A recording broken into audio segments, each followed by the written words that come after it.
नमस्कार। प्रभात साक्षी news network और आप सभी का स्वागत है। प्रधानमंत्री नरेंद्र मोदी की अध्यक्षता में आज हुई केंद्रीय मंत्रिमंडल की बैठक में दो बड़े निर्णय लिए गए।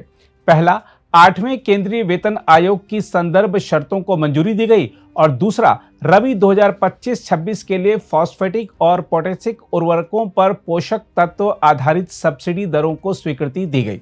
हम आपको बता दें कि 8वें वेतन आयोग का निर्णय लगभग 50 लाख केंद्रीय कर्मियों और 69 लाख पेंशनरों को प्रभावित करेगा।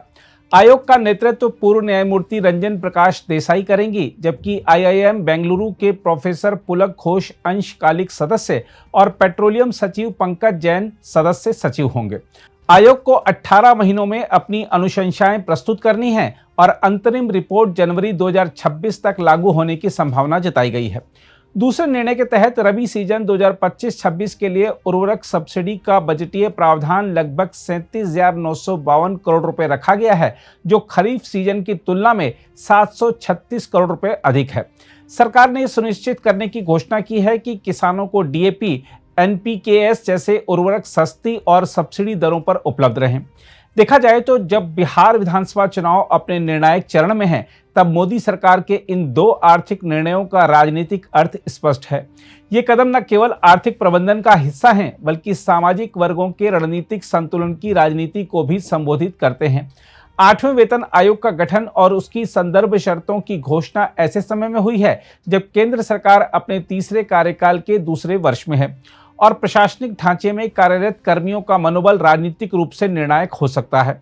हम आपको बता दें कि केंद्रीय कर्मचारी वर्ग, विशेषकर रेलवे, रक्षा प्रतिष्ठान और डाक विभाग जैसे विभागों में कार्यरत लाखों कर्मचारी लंबे समय से महंगाई और वेतन असमानता को लेकर सरकार से कुछ राहत की अपेक्षा कर रहे थे।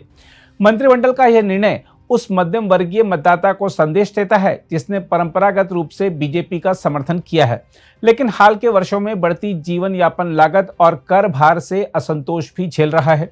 वेतन आयोग की घोषणा से सरकार यह संकेत दे रही है कि वह स्थिर आय वर्ग के हितों को लेकर सजग है। हालांकि इसका वित्तीय प्रभाव कम नहीं होगा, इससे केंद्र और राज्यों के खजाने पर भारी बोझ पड़ सकता है। फिर भी यह फैसला एक राजनीतिक निवेश की तरह देखा जा सकता है, जहां राजकोषीय अनुशासन की बजाय लोक संतुष्टि को प्राथमिकता दी गई है। दूसरा बड़ा फैसला यानी रबी सीजन के लिए उर्वरक सब्सिडी सीधे किसान मतदाता वर्ग से जुड़ा है।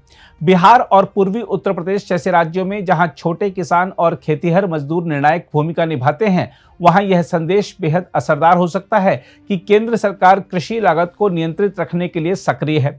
फॉस्फेटिक और पोटेशिक उर्वरकों पर सब्सिडी का यह प्रावधान सिर्फ मूल्य नियंत्रण नहीं, बल्कि कृषि इनपुट संकट को थामने का राजनीतिक प्रयास भी है। अंतर्राष्ट्रीय बाजार में कच्चे माल के दाम बढ़े हैं और ऐसे में किसानों को राहत देना ग्रामीण असंतोष को कम करने की रणनीति भी है। यह निर्णय विशेष रूप से महत्वपूर्ण इसलिए है क्योंकि बिहार में कृषि आय और रोजगार दोनों पर निर्भर मतदाता बड़ी संख्या में है। इस वर्ग तक किसान हितैषी सरकार का संदेश पहुंचाना बीजेपी जेडीयू गठबंधन के लिए राजनीतिक रूप से लाभकारी सिद्ध हो सकता है। देखा जाए तो बिहार विधानसभा चुनाव के बीच ये दोनों घोषणाएं राजनीतिक संदेशों के दो छोर हैं। एक और शहरी और मध्यम वर्गीय कर्मचारी हैं, तो दूसरी ओर ग्रामीण किसान और खेतीहर वर्ग है। मोदी सरकार ने इन दोनों वर्गों को एक साथ संबोधित करने की कोशिश की है।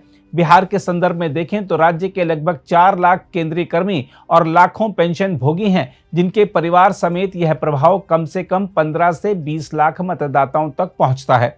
दूसरी ओर उर्वरक सब्सिडी का निर्णय सीधे तौर पर किसानों और कृषि मजदूरों की जेब पर असर डालता है।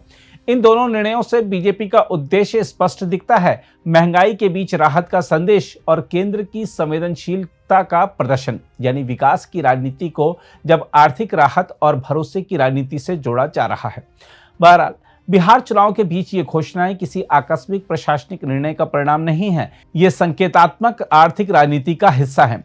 मोदी सरकार एक और नौकरशाही और मध्यम वर्ग को राहत देकर प्रशासनिक सहयोग सुनिश्चित करना चाहती है, तो दूसरी ओर किसानों को सब्सिडी के जरिए ग्राम में विश्वास मजबूत करना चाहती है। खैर, आइए देखते हैं केंद्रीय सूचना और प्रसारण मंत्री अश्विनी वैष्णव ने कैबिनेट के निर्णयों को लेकर क्या जानकारी दी है। आज साथियों, सबसे पहले बड़ा फैसला लिया गया 8th पे कमीशन को आज माननीय प्रधानमंत्री जी ने अप्रूव किया। 8th पे कमीशन का कॉम्पोजिशन और उसमें क्या टर्म्स ऑफ रेफरेंस रहेंगे, कितना टाइम पीरियड रहेगा, वो सारा आज अप्रूवल हुआ और ये बहुत बड़ा महत्वपूर्ण फैसला है। आपको पता है कि अभी हाल ही में जनवरी में ही इन प्रिंसिपल अप्रूवल हुआ था कि किस तरह से 8th पे कमीशन का फॉर्मेशन किया जाए और इतने कम समय में 8 सेंट्रल पे कमीशन का गठन भी कर दिया गया। इसके लिए काफ़ी बड़ा कंसल्टेशन होता है।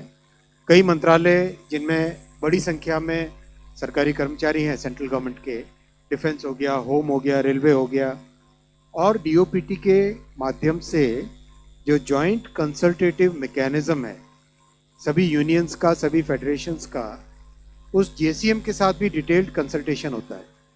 इन सब कंसल्टेशंस के बाद में ये टर्म्स ऑफ रेफरेंस फॉर्मेशन किया गया है, तो ये बहुत ही एक इम्पॉर्टेंट टाइमली एक्शन ले लिया गया है।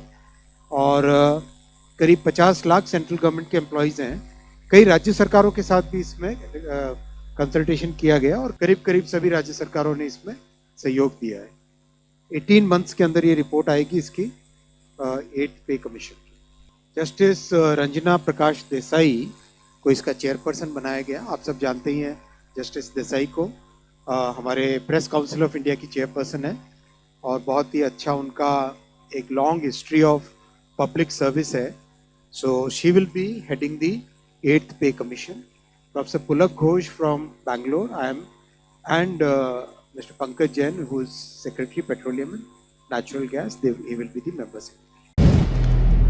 अगर आप भी लेना चाहते हैं देश दुनिया की तमाम जानकारी तो आज ही सब्सक्राइब करें हमारे चैनल को। साथ ही नीचे दिए बेल आइकन को जरूर दबाएं ताकि हर अपडेट आप तक पहुंच सके।